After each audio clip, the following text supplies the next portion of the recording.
सभी को प्रभु यीशु मसीह के नाम से मेरा प्यार भरा नमस्कार। అందరికీ ప్రభువైన యేసుక్రీస్తు నామములో నా ప్రేమపూర్వక నమస్కారం తెలియజేస్తున్నాను. मुझे माफ करना, मैं थोड़ा सा शायद लेट हुआ होगा, लेकिन मैं धन्यवाद करता हूँ कि आप लोग उस समय को भी अच्छे तरीके से इस्तेमाल किए। నేను కొంచెం ఆలస్యంగా వచ్చాను కాబట్టి మీ నుంచి నేను క్షమాపణ కోరుకుంటున్నాను. అయినా సరే ఆ సమయాన్ని మీరు చక్కగా సద్వినియోగం చేసుకున్నారు, అందుబట్టి నేను ఆనందిస్తున్నాను. हम पिछली बार अच्छे जमीन के बारे में देख रहे हैं। గడిచిన వారము మంచి నేల గురించి మనం చూసుకోవడం జరిగింది. अच्छे जमीन में के बारे में जब हमने ये सोचा कि इस जमीन के अंदर बहुत से ऐसे बीज छिपे हुए हैं जो सालों से उस जमीन में गिरा है। మంచి నేల గురించి మనం మాట్లాడుకుంటున్నప్పుడు ఇది కూడా మనం చూసుకున్నాము. ఈ నేలలోని ఎన్నో విత్తనాలు దాగి ఉన్నాయి. ఎన్నో సంవత్సరాల నుంచి ఈ భూమి కింద విత్తనాలు ఉన్నాయి. और शायद मैंने आपको बताया था, अगर इस जमीन को अच्छे तरीके से हल चलाएगा और एक हफ्ता उसको अकेला छोड़ेगा, हम वापस आते वक्त आपको पता चलेगा बहुत से जंगली बीजें उसमें उगल चुके हों। బహుశా ఇది కూడా గడిచిన వారం మీకు చెప్పే ఉంటాను. ఆ పొలం అంతా చక్కగా మనం దున్నిన తర్వాత ఒక 2 వారాల వరకు దాన్ని ఏం చేయకుండా మనం వదిలిపెట్టినట్లయితే ఎన్నో అడవి మొక్కలు అందులో మొలుస్తాయనే విషయాన్ని మనం చూసుకోవడం జరిగింది. और पिछली बार हमने उत्पत्ति 8वां अध्याय से एक वचन देखा जिसमें यहाँ कहता है कि बचपन से हमारे अंदर बेकार का ही चीजें आते हैं। उस वचन को पढ़ते हुए आज के मनन हम शुरू करेंगे। గడిచిన వారం ఆదికాండం 8వ అధ్యాయం నుంచి మన బాల్యం నుంచే మనలో దుష్టత్వం ఉందని వాక్యాన్ని మనం చదువుకున్నాం. అదే వాక్యాన్ని ఇప్పుడు చదువుకుని మనం ముందు కొనసాగుదాం. उत्पत्ति 8 का 21 ఆదికాండము 8వ అధ్యాయము 21వ వాక్యం.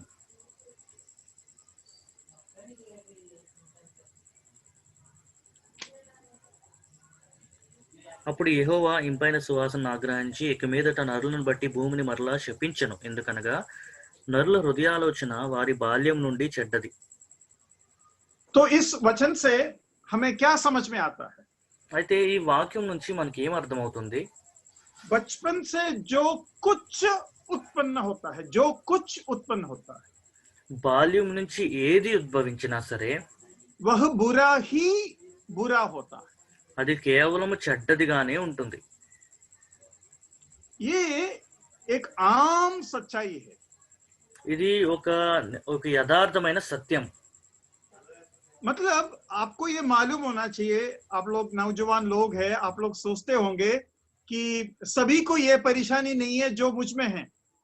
మీరు యవనస్తులు కాబట్టి మీరు ఇలాగ అనుకుంటుంటారు, నాకున్న సమస్య అందరికీ ఇంకెవరికీ లేదు. लेकिन सच्चाई ये है, बाइबल कहता है कि हमारे सारे मनुष्य के अंदर, पुरुष हो या स्त्री हो, हमारे अंदर बुरा ही बुरा आता है। కానీ బైబిల్ యథార్థవంతంగా ఈ వాస్తవాన్ని మన ముందు ఉంచుతుంది. మనము పురుషులు అయినా స్త్రీలు అయినా మనుషులు అందరిలోని కేవలం చెడుతనం మాత్రమే ఉంది.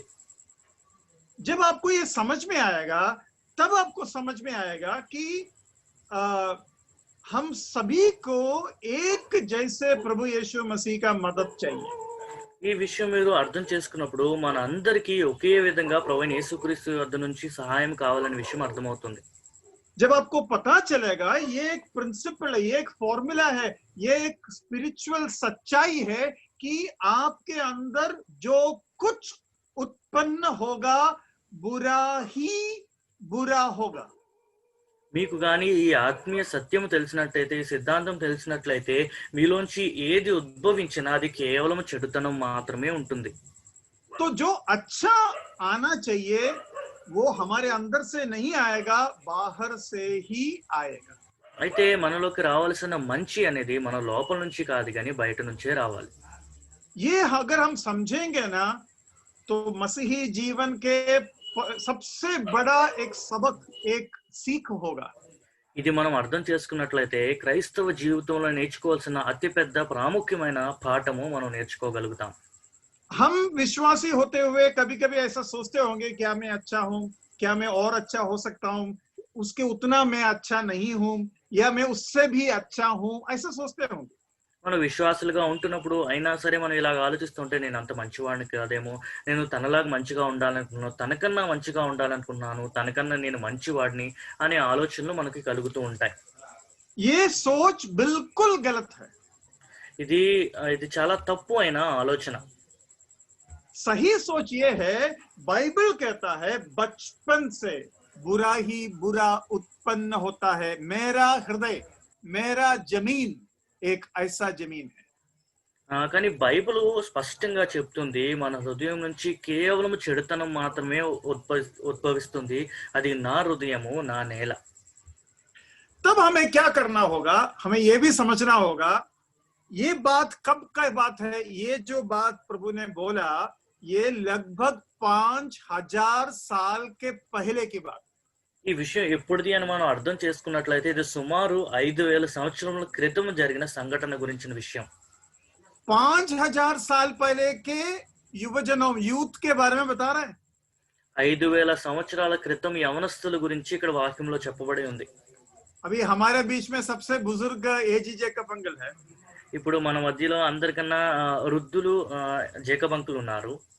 उनके समय पर यूथ कैसा था और अब के समय के यूथ कैसा है, अगर उनसे पूछेगा तो क्या उत्तर मिल सकता है? आप ही बताइए, अंकल को बताने की जरूरत नहीं, आप बता सकते हैं. ఆయన సమయంలో యవనస్తులు ఎలా ఉండేవారు, ఇప్పుడు సమయంలో యవనస్తులు ఎలాగున్నారనే విషయం కానీ మీరు ప్రశ్న అడిగినట్లయితే అంకుల్ జవాబు ఎలా ఉంటుంది అది అంకుల్ చెప్పడం కాదు కానీ మీరే చెప్పండి, అది మీకు తెలుసు. आज के युवक जनों के तुलना में अंकल के समय के यूथ जन सब सेंट्स है, संत लोग माना जाएगा. ఈ రోజు యవనస్తులతో పోల్చుకున్నట్లయితే అంకుల్ సమయంలో ఉన్నప్పుడు యవనస్తుల్ని చాలా పరిశుద్ధులు అని వారు భావిస్తారేమో. लेकिन उसके जमाने में जो बुजुर्ग लोग था उन लोग कहता था कितना शरारती लोग है ये युवक लोग आजकल का. కానీ ఆయన ఉంటున్న రోజుల్లోని ఇంకా వృద్ధాప్యంలో ఉన్నవారు ఈ కాలంలో యవనస్తులు ఏంటి ఇంత చెడిపోయిన స్థితిలో ఉన్నారని వారు అంటూ ఉంటారు. लेकिन जरा सोचिए, आज से 5000 साल पहले के युवक लोग कितने संत होंगे हमारे तुलना में देखा जाएगा. కానీ ఒకసారి మీరు ఆలోచించండి, ఈ రోజు నుంచి 5000 సంవత్సరాల క్రితం యవనస్తులు అంటే మనతో పోల్చుకుంటే ఎంతో పరిశుద్ధులై ఉంటారు. मैंने एक कहानी ऐसा सुना है जो प्रभु का दास रवि सक्रिया ने एक बार कहा. దేవుని దాసుడు రవి జకరియాస్ గారు చెప్పిన ఒక కథ నేను ఇలా విన్నాను. आपने शायद सुना होगा, रवि सक्रिया आर्सडायम सुना होगा. ఆర్సడయం మీరు అందరూ వినే ఉంటారు కదా. अगर आपने नहीं सुना है, कभी YouTube में जाकर आर्सडायम प्रेस करना, आपको काफी अच्छा वचन मिलेगा.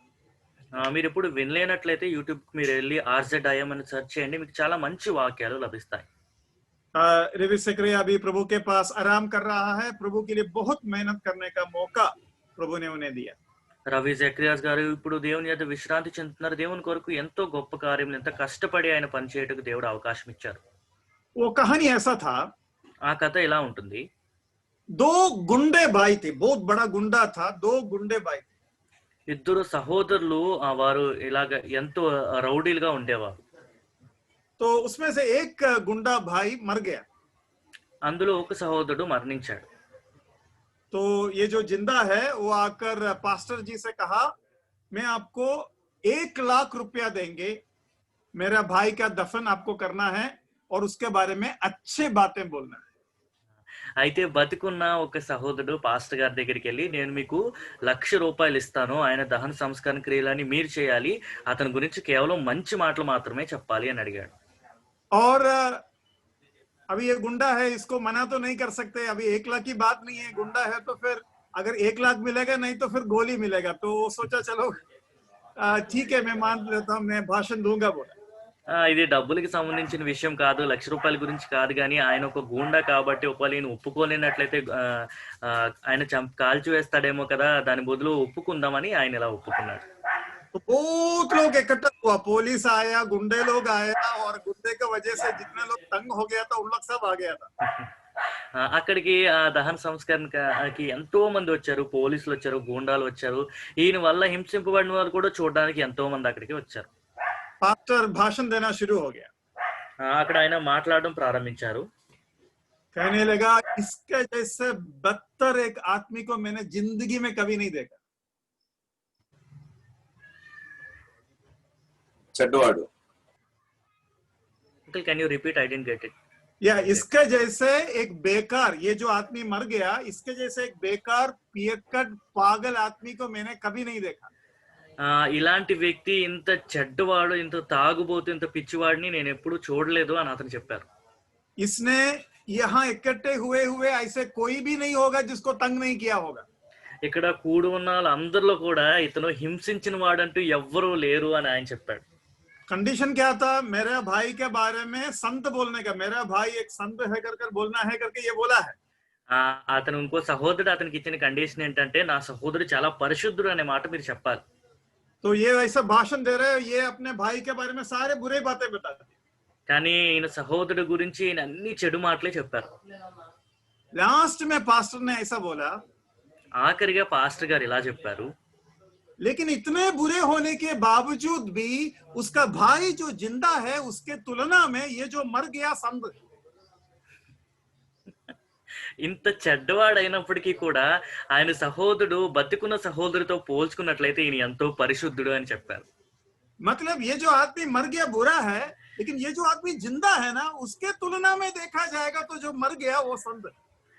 మరణించిన వాడు ఎంతో చెడ్డవాడు, కానీ అయితే ఇంకో సహోదరుడు, తోటి సహోదరుడు బతికున్నాడు కదా, ఆయనతో పోల్చుకుని చూస్తే ఈయన చాలా పరిశుద్ధుడు అని చెప్పారు.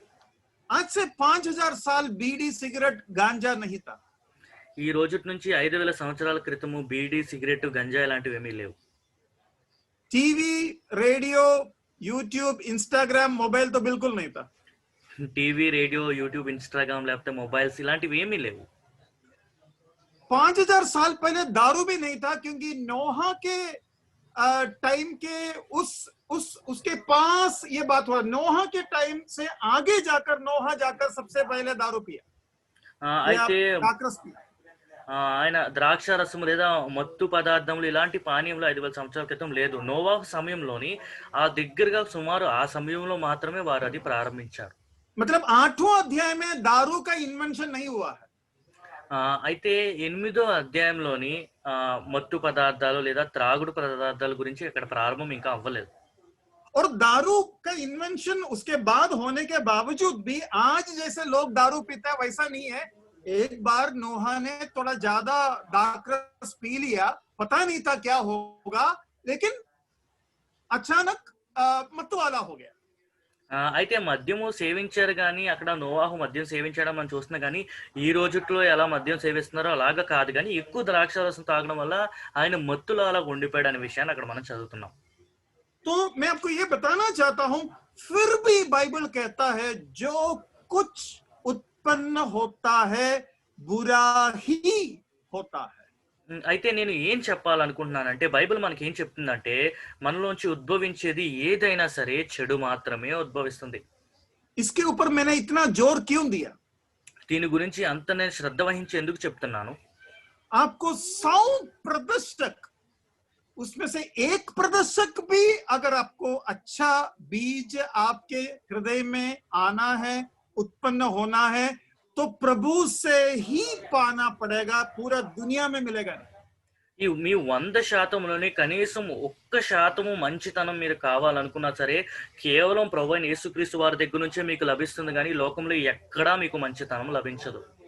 ये एक मन सा, ये एक मन का भावना आपके अंदर बनना जरूरी है.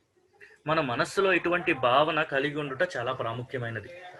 आज बहुत लोग सोचता है मैं एक अच्छा युवक हूं या अच्छा युवक बन सकता हूं. ఈ రోజు చాలా మంది ఇలా అనుకుంటూ ఉంటారు, నేను ఒక మంచి యవనస్తుడిగా నేను మారగలను. लेकिन आपके अंदर एक अच्छा व्यक्ति बनने के लिए खुद का कुछ भी नहीं है, आपके अंदर केवल बुरा ही बुरा. కానీ ఒక మంచి వ్యక్తిగా మారుటకు మీలో ఏమీ లేదు, మీలో కేవలం చెడుతనం మాత్రమే ఉంది. आइए हम पौलुस की बात सुनता है. रोमी 7:18 देखिए. అంటే పౌలు చెప్తున్న మాటలు మనం విందాం. రోమీయులకు రాసిన పత్రిక 7వ అధ్యాయము 18వ వాక్యం.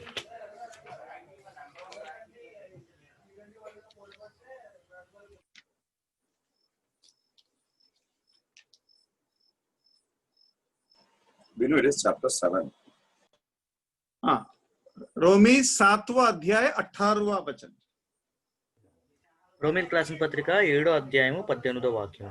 నా యందు అనగా నా శరీరమందు మంచిది ఏదియో నివసింపదని నేను ఎరుగుదును, మేలైనది చేయవలెనను. मेरे शरीर में कोई अच्छी वस्तु वास नहीं करती, इच्छा तो मुझ में है परंतु भले काम मुझ में बन नहीं पड़ते। చూస్తున్నాం, మేలైనది చేయవలెనను కోరిక నాకు కలుగుచున్నది గాని దానిని చేయుట నాకు కలుగటలేదు. अगर एक व्यक्ति ऐसा सोचेगा, ऐसा समझेगा, तो वो क्या करेगा? ఒక వ్యక్తి ఇలాగ ఆలోచించినట్లయితే ఆ వ్యక్తి ఏం చేస్తాడు? वो पूरे तरीके से प्रभु की और प्रभु को अपना स्रोत, अपना वन एंड ओनली सोर्स बनाएंगे, सोर्स। ఆ వ్యక్తి పూర్తిగా ప్రభువైన యేసుక్రీస్తు వారిని తన ఊటగా ఆయన మార్చుకుంటాడు. प्रभु आपके अंदर से ही मुझे आना है, आप ही को करना है, आप ही कर सकते हैं, आपके बिना और कोई नहीं कर सकता। ప్రభువా, అది మీలో నుంచి రావాలి, మీరే చేయాలి, మీరు తప్ప ఇంకెవ్వరూ అది చేయలేరు. देखो, मेरे अंदर कोई भलाई नहीं है, చూడండి, నాలో ఏమాత్రం మంచితనం లేదు. तो मेरा मन का एटीट्यूड ये रहेगा, प्रभु आप ही को मुझे 100% मदद करना होगा, 50-50 नहीं। అయితే మన మనసులో భావన ఎలాగుండాలంటే 50% కాదు కానీ 100% ప్రభువా మీరే నాకు సహాయం చేయాలి. अब उसके बदले पर प्रभु के वचन ये भी कहता है कि सारे भलाइयां ज्योति के पिता से आता है। దానికి బదులుగా వాక్యం మనకు చెప్తుంది, సమస్త మంచితనము వెలుగుకు తండ్రి అయిన వాడి నుంచి వస్తుంది అని మనకు చెప్తుంది. सारे भलाइयां आते हैं मतलब भलाई पूरा दुनिया में जो कुछ आपको अगर दिखता है वो 100% परमेश्वर के द्वारा ही है और कोई सोर्स नहीं है। సమస్త మంచితనము వెలుగుకు తండ్రి అయిన దగ్గర నుంచి వస్తుంది అంటే దాని అర్థం ఏంటంటే ఈ లోకంలో ఎక్కడైనా సరే మీరు మంచితనం చూస్తే దానికి ఓట కేవలము ప్రభువైన యేసుక్రీస్తు వారే, ఆయన దగ్గర నుంచి మాత్రమే మంచితనం వస్తుంది. तो मेरे अंदर कुछ भी नहीं है, అయితే నాలోని ఏమీ లేదు. सारे भलाइयां पिता से या परमेश्वर से आता है, మంచితనం అంతా కూడా తండ్రి యొద్ద నుంచి వస్తుంది. और ये केवल अभी की बात नहीं, ये केवल पौलुस की समय की बात नहीं, ये नोहा के पहले भी ऐसे ही था।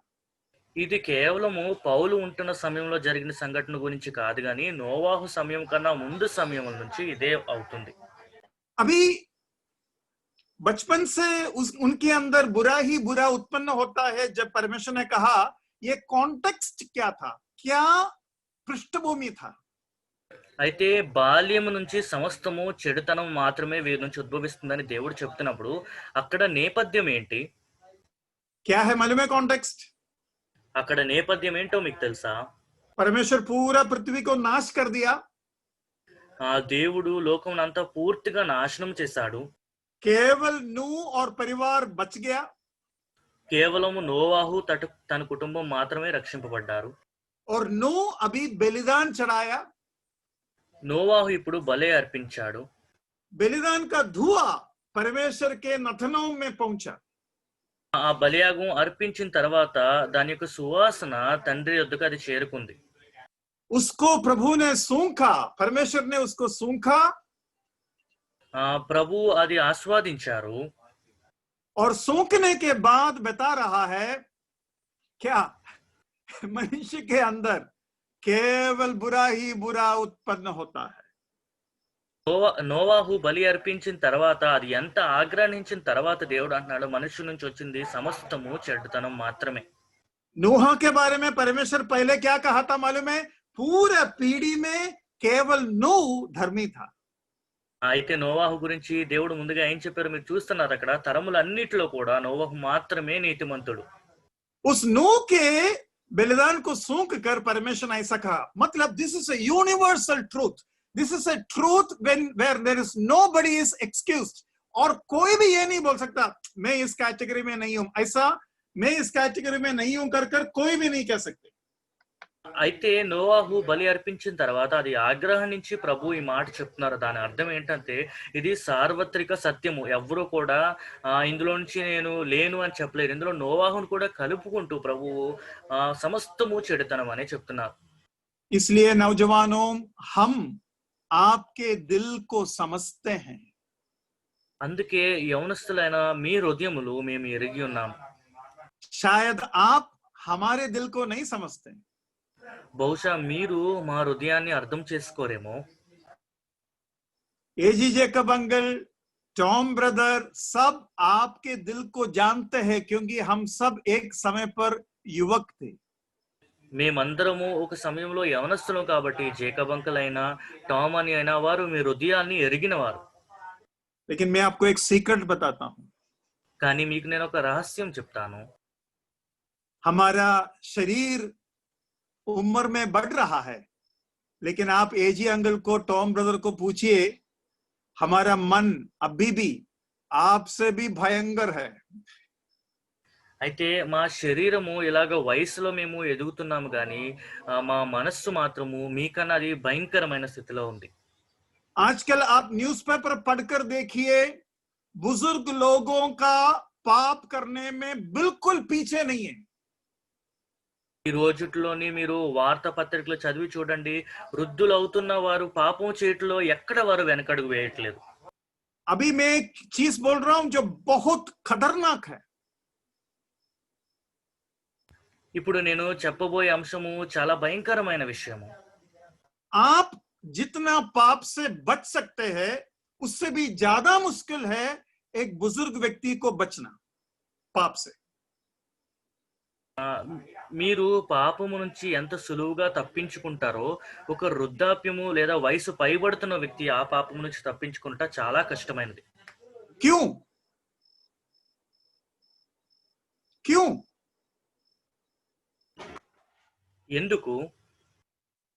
देखो, मेरा घर का मुखिया मैं हूं. చూడండి, మా ఇంటికి యజమాని నేను. मेरे ऊपर मेरा पापा मम्मी आज मेरे ऊपर राज करने के लिए या अधिकार चलाने के लिए नहीं है. నా పైన నా తల్లిదండ్రులు నా మీద అధికారం చెలాయించడానికి లేదు. आप लोगों को कम से कम पापा मम्मी और समाज और पुलिस का डर रहना पड़ेगा. మీరు కనీసం కొద్దిగా తల్లిదండ్రులకు భయపడాలి, సమాజానికి, పోలీసులకి మీరు భయపడాల్సి ఉంటుంది. आपको पैसा का कमी होगा. మీకు ధనము సరిపడిపోకుండా ఉంటుంది. और आपको अपना कई तरीके से लोग आपको शक भी करेंगे. మీకు ఎంతో మంది రకరకములైన ప్రజలు మిమ్మల్ని సందేహిస్తూ కూడా ఉంటారు. लेकिन मेरे पास आजादी है, अधिकार है, पैसा इस्तेमाल करने का अधिकार है और लोग मुझे शक भी नहीं करेगा, और इसलिए बुजुर्ग लोग ज्यादा पाप करते हैं. నాకు స్వాతంత్ర్యం ఉంది, నాకు ధనం ఉంది, అధికారం ఉంది, ప్రజలు కూడా నన్ను ఎవరు సందేహించరు కాబట్టి పాపం చేయడానికి ఎక్కువ అవకాశం నాకు ఉంది. अब ध्यान से सुनिएगा. ఇప్పుడు మీరు చాలా జాగ్రత్తగా వినాలి. आप युवक होने का वजह से आपका मेंटल कंट्रोल ज्यादा रहता है. మీరు యవనస్తులుగా ఉండటం వలన మీ మానసిక ఆధిక్యము చాలా ఎక్కువగా ఉంటుంది. पाप के लालसाओं को आप अंदर ही अंदर छिपा रहा है, लेकिन दबा नहीं रहा. పాపం యొక్క ఏచ్చలన్నీ కూడా మీలో మీరు దాచి ఉంచుతున్నారు కానీ వాటి మీద ఒత్తిడి చేసి మీరు ఉంచట్లేదు. आप चाह रहे हैं, आप मनी मन में पाप कर रहा है, लेकिन बाहरी रूप से उसको कंट्रोल कर रहा है. మీరు ఆ పాపం చేయాలని ఏచ్చ మీకు కలుగుతుంది, మీరు మనస్సులోనే పాపం చేస్తున్నారు కానీ అది బయటికి రాకుండా దాన్ని మీరు అదుపులో ఉంచగలుగుతున్నారు. क्योंकि अभी आपका मेंटल पावर और फिजिकल पावर आपका पास है. ఎందుకంటే ఇప్పుడు మీ మానసిక బలము, మీ భౌతిక బలము మీ దగ్గర ఉంది. जब आप बुजुर्ग हो जाएगा, మీరు వృద్ధులైన తర్వాత आपका फिजिकल पावर और मेंटल पावर कम हो जाएंगे. మీ మానసిక శక్తి, మీ శారీరక శక్తి అది తగ్గిపోతూ ఉంటుంది. और तब क्या होगा? అప్పుడు ఏం జరుగుతుంది? तब आपके अंदर छिपा हुआ पाप को आप छिपा नहीं पाएंगे. అప్పుడు మీలో దాగి ఉన్న పాపాన్ని అలా మీరు దాచి ఉంచలేరు. आपके अंदर के गलत विचार बाहर निकलेगा. మీలో ఉన్న చెడు తలంపులు బయటపడుతూ ఉంటాయి. आपको बात समझ में आ रहा है? ఈ విషయం మీకు అర్థమవుతుంది కదా? जब बुजुर्ग होता है जितना बीमारी है वो बाहर आता है। మీరు ఇలాగ వయసు పైబడుతున్నప్పుడు మీలో ఎన్ని అనారోగ్యతలు ఉన్నాయో అవన్నీ బయటపడుతూ ఉంటాయి. लेकिन जब आप जवान था, शरीर के अंदर छिपा हुआ जो बीमारियां थे वो बाहर नहीं आया। जब आप बुजुर्ग हुआ तब शरीर के अंदर के बीमारियां बाहर आए। మీరు యవనస్తులుగా ఉన్నప్పుడు మీ శరీరం లోపల ఉన్న బలహీనతలు గాని రోగములు గాని బయటపడలేదు, కానీ వయసు పైబడుతున్నప్పుడు ఆ రోగములన్నీ బయటపడుతూ ఉంటాయి. आपके इनहेरिटेड डिसीजेस जैसे कि बीपी, शुगर, ये सब बुजुर्ग होने के टाइम पर बाहर आते हैं। ये सब आपके अंदर इनहेरिटेड जो डिसीजेस है आपके अंदर छिपा हुआ था। పితృపారంపర్యంగా మీకు వచ్చే వ్యాధులన్నీ కూడా అవి మీలో దాగి ఉంటాయి. మీరు వయసు పైబడుతున్న కొద్దీ అవి మీలో బయటపడుతుంటాయి, బీపీ, షుగర్ లాంటివి. वैसे ही पाप है, वैसा ही पाप है। పాపము కూడా అటువంటిదే. पाप जब आप बुजुर्ग होगा ज्यादा ताकत के साथ बाहर आएंगे। अभी है उतना ही पाप, लेकिन अंदर है। ఇప్పుడు కూడా మీలో అంతే పాపం ఉంది, కానీ అది మీ లోపల ఉంది. మీ వయసు పైబడుతున్న కొద్దీ దాని శక్తి ఇంకా పెరిగి అది బయటపడుతూ ఉంటుంది. आप देखिए, दाऊद नौजवान के समय पर पाप किया या बुजुर्ग होने के बाद पाप किया? మీరు చూడండి, దావీదు యవన ప్రాయంలో ఉన్నప్పుడు పాపం చేశాడా, కొంచెం వయసు పైబడిన తర్వాత పాపం చేశాడా? कब पाप किया? ఎప్పుడు పాపం చేశాడు? जब वो उम्र हुआ, जब उसका उम्र हुआ और वो युद्ध कर नहीं पा रहा था। युद्ध करते वक्त वो उसको थकान आता था, तब उसके बाद उसने पाप किया। యుద్ధం చేసేటప్పుడు ఆయన అలసిపోయేవాడు, కానీ యుద్ధం చేయుటకు ఆయనలో ఏమాత్రం బలం లేనప్పుడు ఆయన పాపం చేయడం ప్రారంభించాడు. ये बात कभी आपने ध्यान दिया है? ఈ విషయాన్ని ఎప్పుడైనా మీరు గమనించారా? बाइबल में लिखा है युद्ध करते वक्त उसका ताकत कमजोर होता था। लोग उनको बोला, अभी राजा आप युद्ध के लिए मत आओ, अब राजमहल में ही रहो। उसके बाद उसने पाप किया। అయితే బైబిల్లో మీరు జాగ్రత్తగా చదివినట్లయితే ఆయన యుద్ధం చేస్తున్నప్పుడు ఆయనలో బలము తగ్గిపోతుంది కనుక రాజుగారు మీరు యుద్ధంకి రావద్దు, మీరు మీ రాజమహల్లోనే ఉండండి అని ప్రజలు ఆయనకి చెప్పినప్పుడు ఆయన అలాగే ఉండిపోయిన తర్వాత ఆయన పాపం చేసినట్లుగా మనం చూస్తున్నాం. सुलेमान ने कब पाप किया? సొలొమోను ఎప్పుడు పాపం చేశాడు? हम उसको पढ़ेंगे। అది మనం చదువుదాం. पहला राजा 11:4। రాజుల మొదటి గ్రంథము 11వ అధ్యాయము 4వ వాక్యం.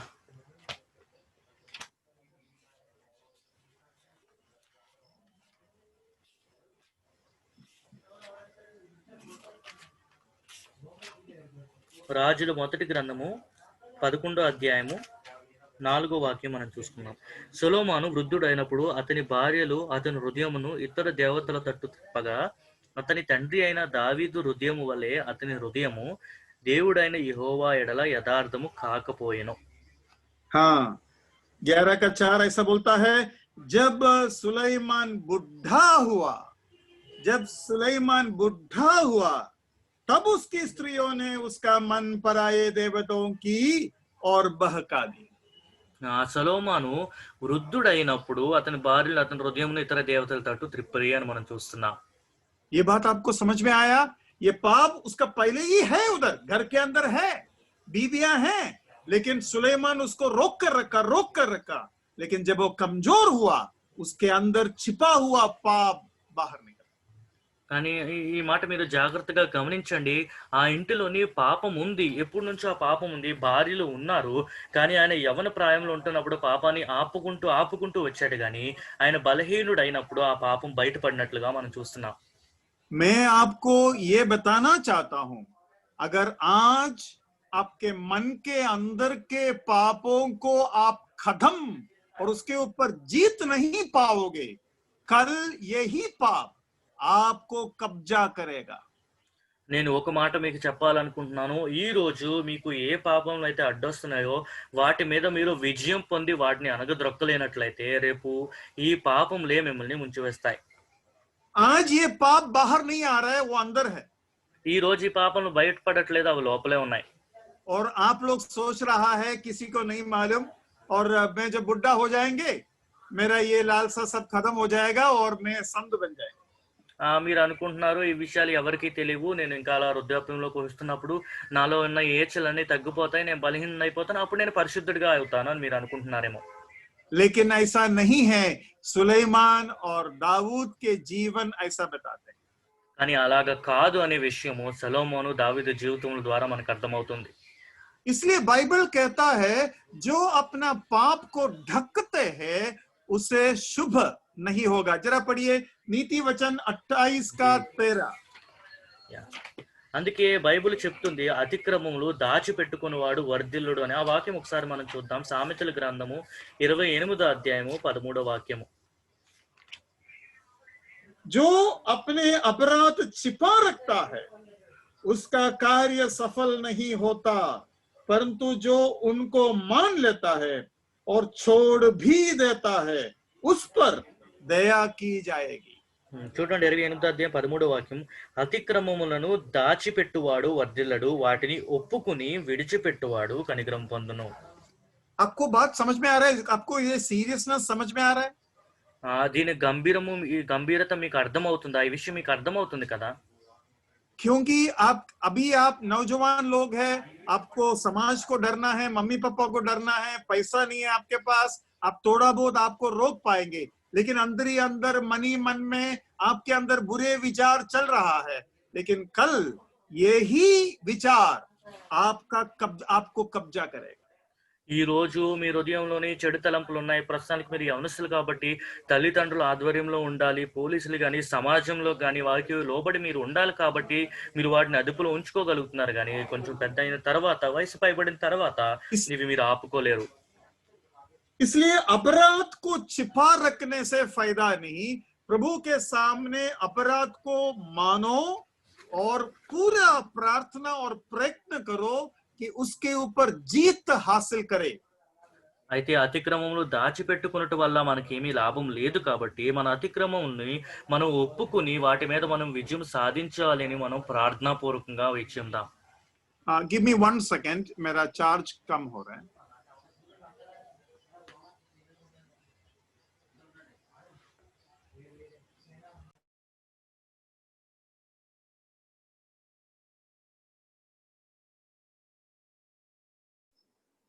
तो हम ये देखना है कि हमें किस तरीके से प्रभु के सामने इस अंदर ही अंदर छिपे हुए पापों के ऊपर जीत पा सके और मन हृदय हमारा शुद्ध हो सके। అయితే మన హృదయం లోపల దాగి ఉన్న పాపముల మీద మనం విజయం ఎలా సాధించగలము, మన మనస్సు మన హృదయము పవిత్రముగా మనం ఎలా చేసుకోగలమని దేవుని సన్నిధిలో ఇది ప్రయత్నం మనం చేయాలి. पिछली बार मैंने आपको बताया था, लूका 8 हम पढ़ रहे थे ना, लूका 8 का 17 में ही लिखा है कि कुछ भी छिपा नहीं रहेगा, सब एक दिन बाहर आए। అయితే గడిచిన వారం మనం లూకా సువార్త 8వ అధ్యాయం చూసుకుంటున్నాం కదా. అక్కడ 8వ అధ్యాయం 15వ వాక్యంలోనే మనం చూస్తున్నాము, ఏది దాగి ఉండదో సమస్తము బయలుపరచబడును. और इसलिए आप देखना, जो लोग पाप करते हैं उन लोग पाप में गिरने से पहले कई सालों तक हृदय में उन पापों को छिपा कर रखा होगा। అందుకే మీరు చూడండి, ఎవరైనా పాపంలో పడిపోయారు అంటే పాపంలో వారు పడక మునుపు ఎన్నో సంవత్సరములుగా ఆ పాపముని వారి హృదయంలోనే వారు దాచుకుని ఉంచి ఉంటారు. पिछली बार भी मैंने बताया, तो उसको मैं दोबारा बता रहा हूं ताकि आपको इस मौके पर ज्यादा समझ में आएगा। प्रेरितों के काम 8 के 23 पढ़िए। గడిచిన వారం నేను చెప్పిన మాటే మరొకసారి నేను అది మీకు చెప్పాలనుకుంటున్నాను, ఎందుకంటే ఈ సందర్భంలో అది మీకు బాగా అర్థమవుతుంది. అపోస్తల కార్యములు 8వ అధ్యాయము 23వ వాక్యం ఒకసారి చూడండి.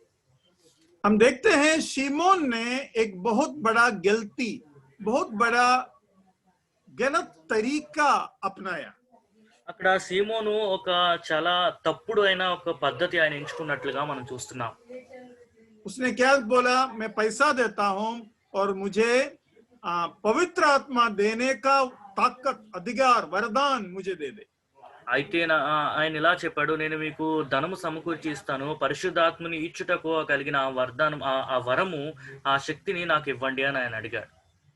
लेकिन हम देखते हैं उसका रियल प्रॉब्लम क्या है कर पत्रस बताते हैं। కానీ ఆయనకున్న వాస్తవమైన అసలైన సమస్య ఏంటి అని అక్కడ పేతురు నేర్పిస్తున్నట్లుగా మనం చూస్తున్నాం. क्या था समस्या? ఆయన సమస్య ఏంటి?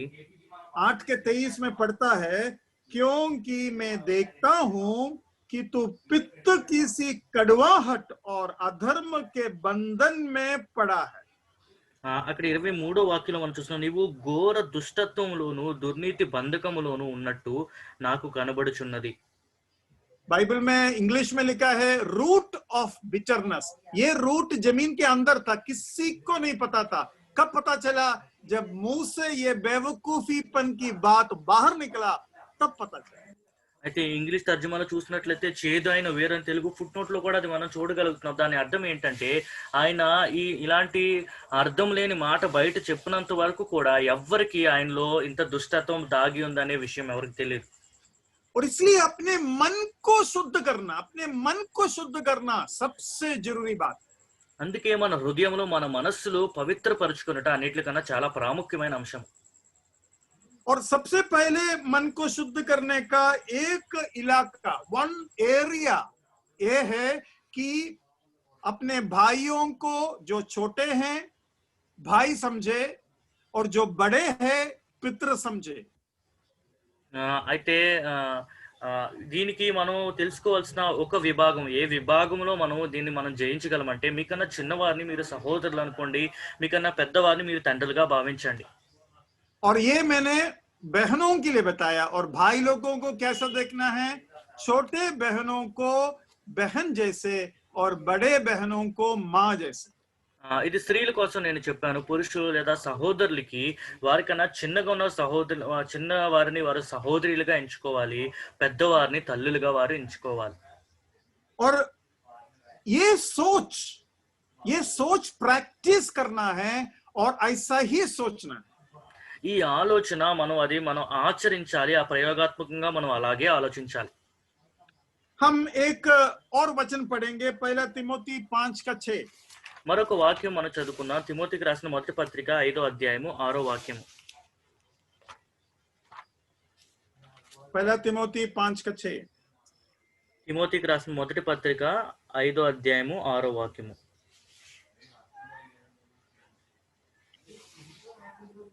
సుఖభోగముల యందు ప్రవర్తించున్నది బ్రతుకుచుండియు చచ్చినదై ఉండును.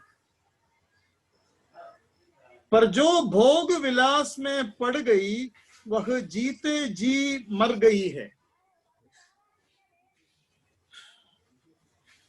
मतलब यहां ये बता रहा है कि अगर एक व्यक्ति के अंदर छिपी हुई भोग विलास है, सेक्सुअल थॉट्स, तो वो जीते जी मरा हुआ व्यक्ति जैसा है। అయితే దీని అర్థము మనం ఎలా తీసుకోవాలంటే ఒక వ్యక్తిలోని దాగి ఉన్న ఆలోచనలు లేదా సుఖభోగం లాంటి లైంగిక ఆలోచనలు ఉన్నట్లయితే ఆయన బ్రతికి ఉండి కూడా మరణించిన వారితో సమానమని మనం అర్థం చేసుకోవచ్చు. Give me one more second. यहाँ बहुत फ्लक्चुएशन हो रहा है. Give me 1 second. ये लाइट ऑन कीजिए.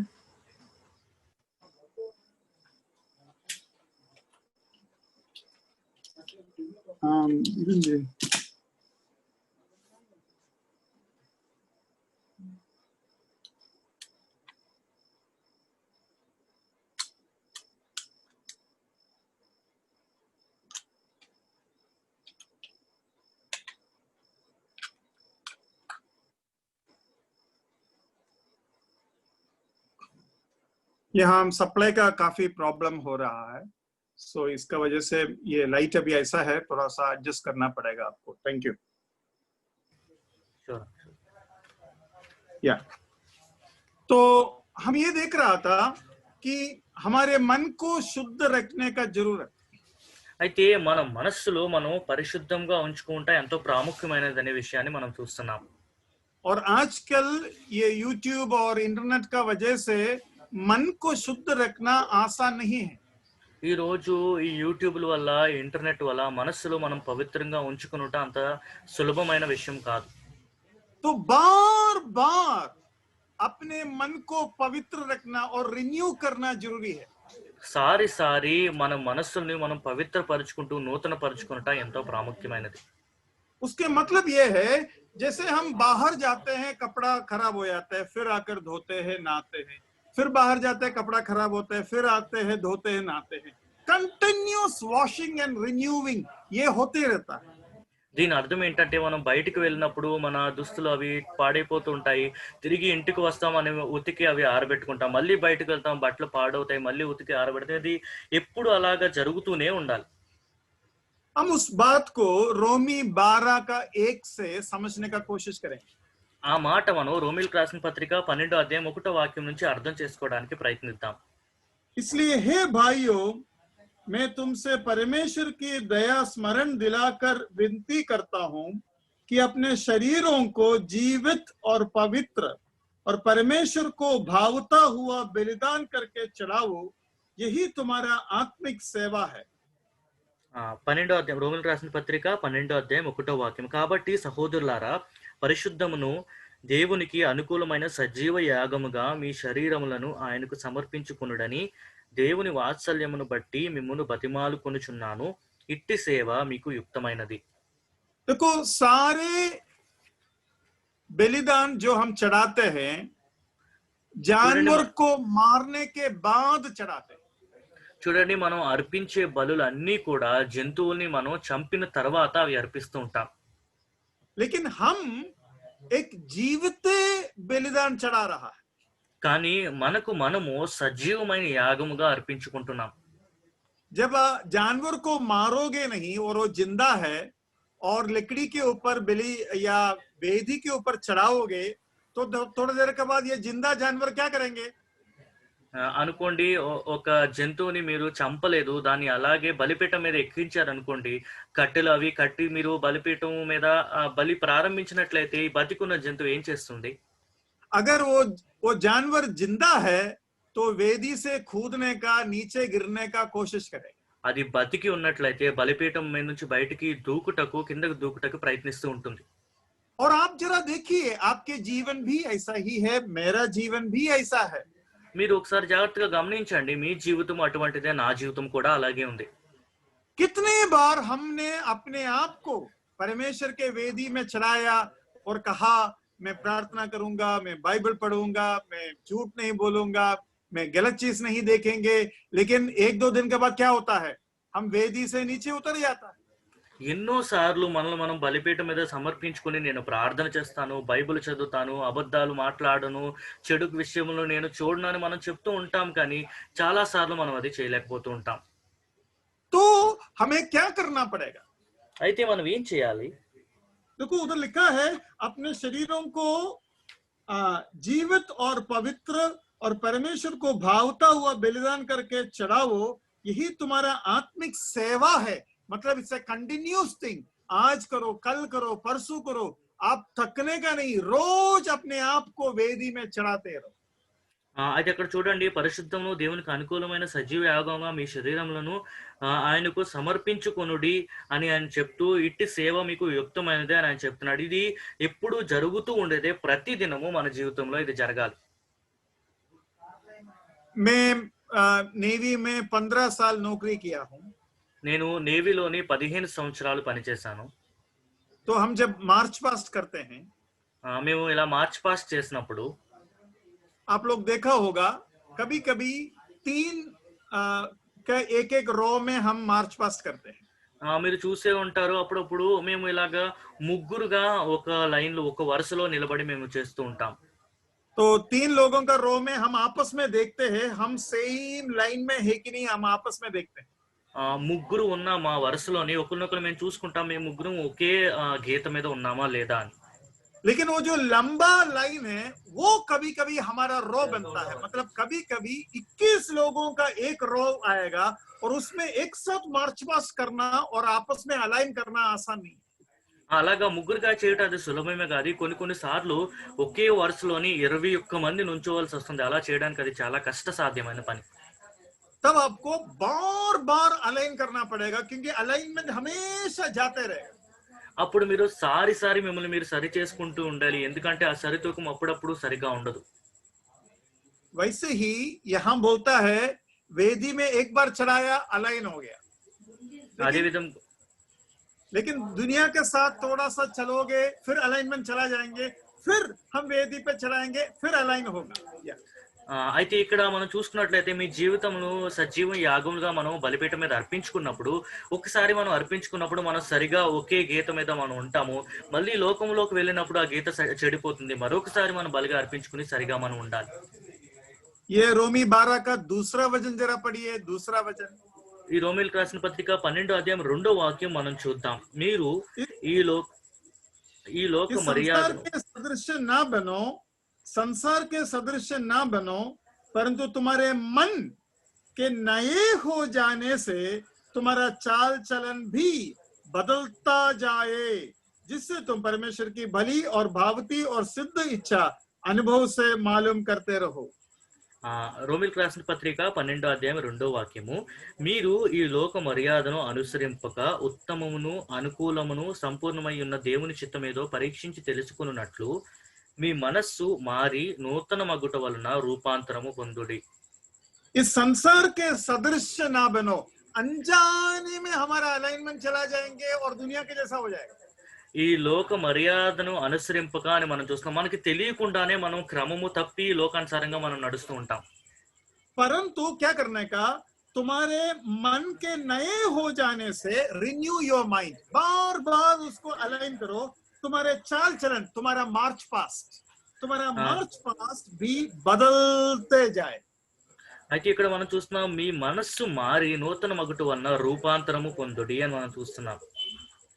तो अभी का मेन काम ये है, अपने आप को वेदी में चढ़ावो, बार बार चढ़ावो और मन को बार बार परमेश्वर के साथ अलाइन करते ही रहो, और इस तरीके से मेरा क्रिश्चियन मार्च पास्ट अच्छे तरीके से मैं कर सकूं। ఇలాగా ఇప్పుడు మనకున్న చాలా ప్రాముఖ్యమైన విషయం ఏమిటంటే, దేవుని సన్నిధిలో సారి మనల్ని మనం బలియాగంగా అర్పించుకుంటాలి, బలి అర్పిస్తూ ఉండాలి. సారి మనల్ని మనం క్రమం తప్పకుండా ఆ క్రమంలోకి తీసుకొస్తూ ఉండాలి. ఈ విధంగా మన క్రైస్తవ జీవితాన్ని మనం ముందుకు సాగించాలి.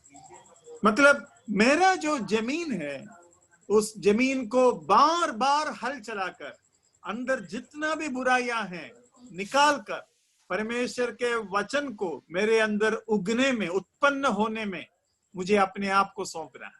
దీని అర్థం ఏంటంటే, నా మనస్సు అయిన నా నేలని సారి నేను పొలము వలె దాన్ని దున్ని అందులో ఉన్న చెడు విషయాలన్నిటిని, అడవి విషయాలన్నిటిని బయటికి పెరికి వేసి దేవుని విత్తనం మనలో ఫలించేలాగా మనం అవకాశం ఇవ్వాలి. और जब हम ऐसा करेंगे, हम एक अच्छा जमीन बनेंगे। ఇలాగ మనం చేసినప్పుడు ఒక మంచి నేలగా మనం మారుతాం. हमारा जीवन प्रभु के लिए फल देने वाला एक जीवन होना चाहिए। మన జీవితము ప్రభు కొరకు ఫలించేటువంటి జీవితముగా ఉండాలి. अगर हम फल नहीं दे पाएंगे, इस जमीन को परमेश्वर आग में डालेंगे, मतलब कष्टों के द्वारा गुजरने देंगे। మనం ఫలించలేనట్లయితే ఈ నేలని అగ్నికి అంకితం చేస్తారా దేవుడు. దాని అర్థం ఏంటంటే మనం సమస్యల గుండా పయనించాల్సి వస్తుంది. प्रभु आपको सहायता करे, प्रभु के नाम की महिमा। దేవుడు మీకు సహాయం చేయను గాక. దేవుని నామానికి మహిమ కలుగును గాక.